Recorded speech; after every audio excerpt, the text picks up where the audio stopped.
तो एक तरफ अमित शाह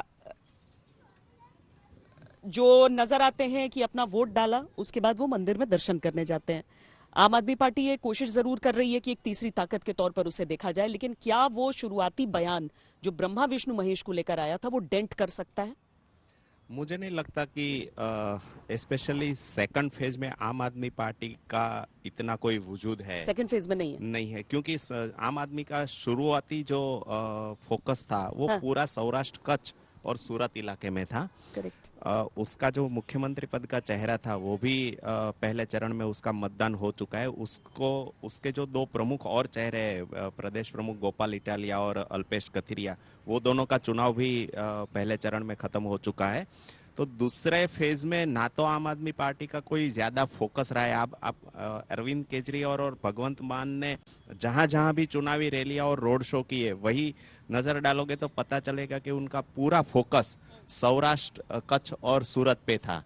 ना तो अहमदाबाद में ऑफकोर्स था, अहमदाबाद और बड़ौदा, लेकिन उत्तर गुजरात या जो मध्य गुजरात के जो ट्राइबल इलाका है उसमें काफी कम ध्यान दिया है आम आदमी पार्टी ने। तो मैं मानता हूं कि शहरी इलाकों को फोकस किया है उन्होंने, अहमदाबाद के अंदर भी। हाँ। जो हम दूसरे फेज की यदि बात करें तो अहमदाबाद और बड़ौदा तक ठीक है, लेकिन उसका जो पूरा ध्यान था वो पूरा फोकस सौराष्ट्र कच्छ और सूरत पे था। और सबसे ज्यादा जोर आम आदमी पार्टी ने पूरी ताकत जो कहीं लगाई है तो वो सौराष्ट्र कच्छ और सूरत में लगाई थी।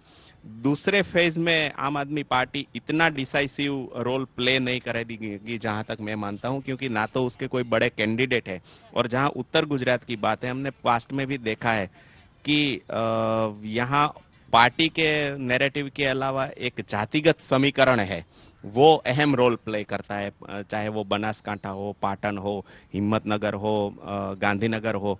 कास्ट इक्वेशंस के हिसाब से आप कितना अच्छा उम्मीदवार खड़ा रखते हो और किसको टिकट देते हो, उन पर भी एक बहुत बड़ा डिसाइसिव फैक्टर वो भी उत्तर गुजरात में साबित होता है।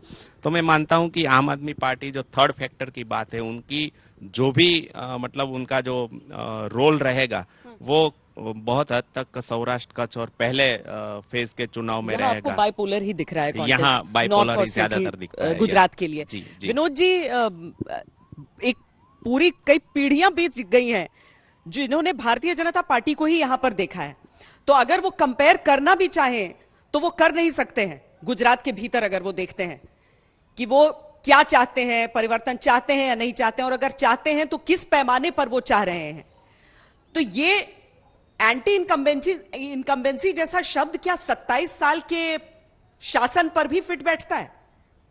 नहीं, एंटी इनकम्बेंसी तो हर सरकार के खिलाफ थोड़ी बहुत रहती है, इसमें कोई नई बात नहीं है। और ये जो जिस पार्टी की सरकार होती है, ये उसके नेतृत्व की कुशलता पर निर्भर करता है कैसे उसको काउंटर करे। और इस मामले में भारतीय जनता पार्टी गुजरात में बहुत बेहतर तरीके से काउंटर कर लेती है। और इसका सबसे बड़ा उदाहरण 2017 का चुनाव है, जब 99 पे आगे गाड़ी अटकी जरूर, लेकिन सरकार तो उन्होंने बनाई ली।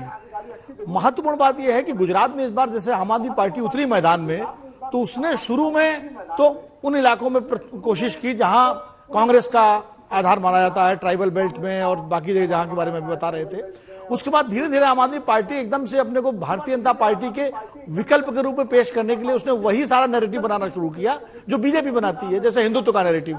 अब उन्होंने गणेश लक्ष्मी की तस्वीरें नोटों पर छापी जाएं, इसकी चिट्ठी लिख दी अरविंद केजरीवाल ने। उन्होंने अपने जो है घोषणाओं में राम मंदिर की यात्रा कराएंगे हम, उसके सभाओं में जय श्री राम और जय श्री कृष्ण के नारे लगाने शुरू कर दिए।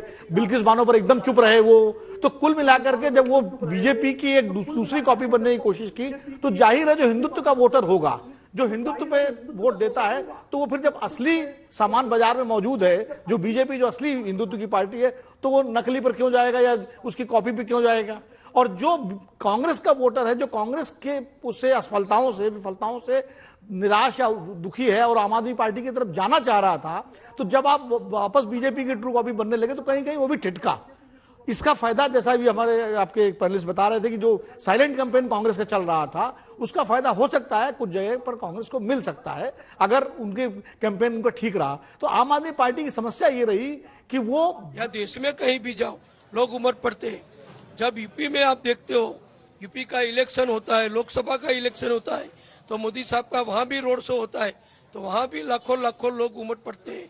तो ये तो एक लोकप्रिय नेता का एक प्रमाण है। Well, so clearly that was Nitin Bhai Patel mentioning that the popularity of Narendra Modi is one of the trump cards of the BJP out here.